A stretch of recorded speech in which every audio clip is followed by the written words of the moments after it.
আমি আমি বিশ্বাস করি না। আমি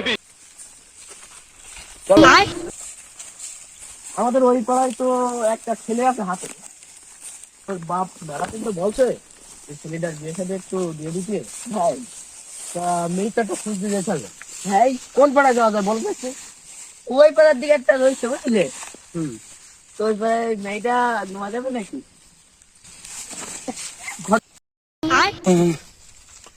ঘটক আমি না তুই বে, ছাতা থাকবে আমার মাথায়, তোর মাথায় গেল কি বলে? তুমি 3 মাস ধরে বেতন দাওনি, আর তুমি তো আর আমার মাথায় ছাতা দেবা।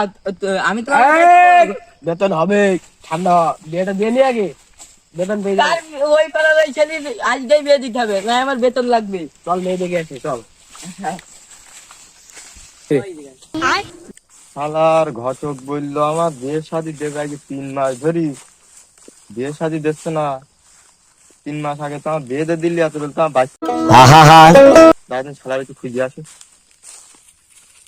মেয়েটার বিয়ে সাথে দিতে হবে। একটা ছেলে দেখলাম চাকরিওয়ালা, ঘটক আজকে আসুক। আমি পারি না আর পারি না, আমি কেন মরি না। শালার ঘটক বিয়ে শাদীও দিচ্ছে না, মেয়ে একটা দেখলো তাও লাইনে যাচ্ছে না। দেখি এই পাড়ার দিক কোনো মেয়েতেই পাওয়া যায় কি, পা গেলি বাড়ির দিক নিয়ে যাবানি কি করবার।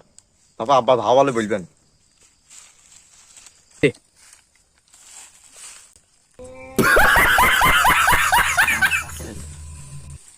এই পাড়ার দিক ঘটক এলো, তা মনে হচ্ছে এই মেয়েই তো এলাকায় একটাই রয়েছে, তা মনে হয় এর কাছে এলো। শোনা না গো, তোমার আর আমার সেকেন্ড সেকেন্ড কি হবে না? হাই দুষ্টু, আমি পারি না আর পারি না, আমি কেন মরি না। মেয়েটা ঝাড় দিতে পাঠালাম আধা ঘন্টা আগে। সামনে মেয়ের বিয়ে যদি ক্যাব যাবে দিদা, একটু দেখে আসি।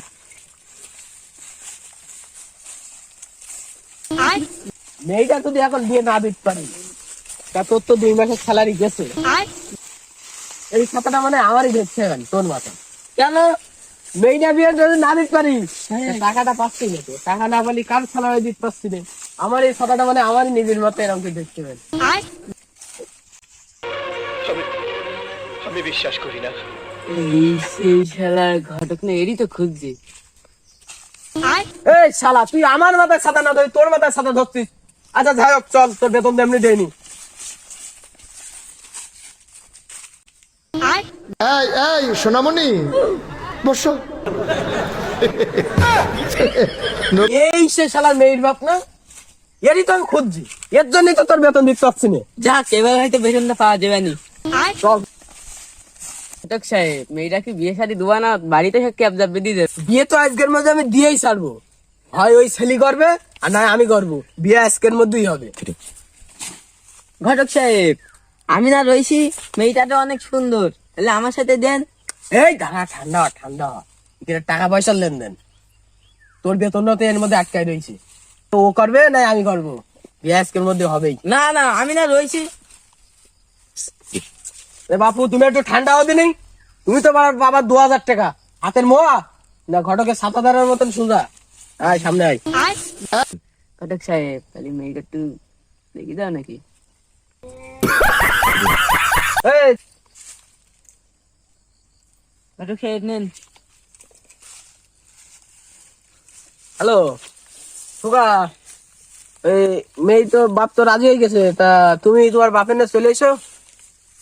আরে ওই জায়গায় যেদিন বিকেলে তুমি ওই যে মেয়েটার ক্যাব দাও, ওই ওই মেয়েটা, হ্যাঁ হ্যাঁ ওই মেয়ের এখানে চলে এসো তুমি। হ্যাঁ আচ্ছা ঠিক আছে। শালার ঘটক ফোন টোনও দেয় না, যে বিয়ে শাদীর একটা প্যারা প্যারা, বিয়েটা করতে হবে, ফোনও দিচ্ছে না, মাথায় কাজ করছে না। ঘটক না, ঠাকুর সাহেব বলেন। হ্যাঁ মেয়ে রাজি হয়ে গেছে, আমি আসছি, এক্ষুনি আসছি, এক্ষুনি এক্ষুনি আসছি, 2-5 মিনিট হেঁটে 2-5।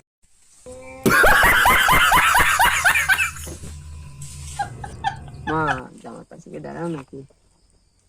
ওরে যাও। ঘটক মেয়ে তো সুন্দর আছে, নেচে যাবো নাকি? তুই তো আমার মাথা খেয়ে ফেললি। ঠান্ডা ঠান্ডা, সব খবর আছে, সব সব ঠিক হয়ে যাবে। দাও আগে 3 মাস ধরে ঠান্ডা হচ্ছে, আর কতদিন ঠান্ডা হবে বলো দিন। এতদিন আমার কাছে বিয়ে হয়ে গেলি তোমার মতন একটা বাচ্চা তৈরি করে দিতাম আমি।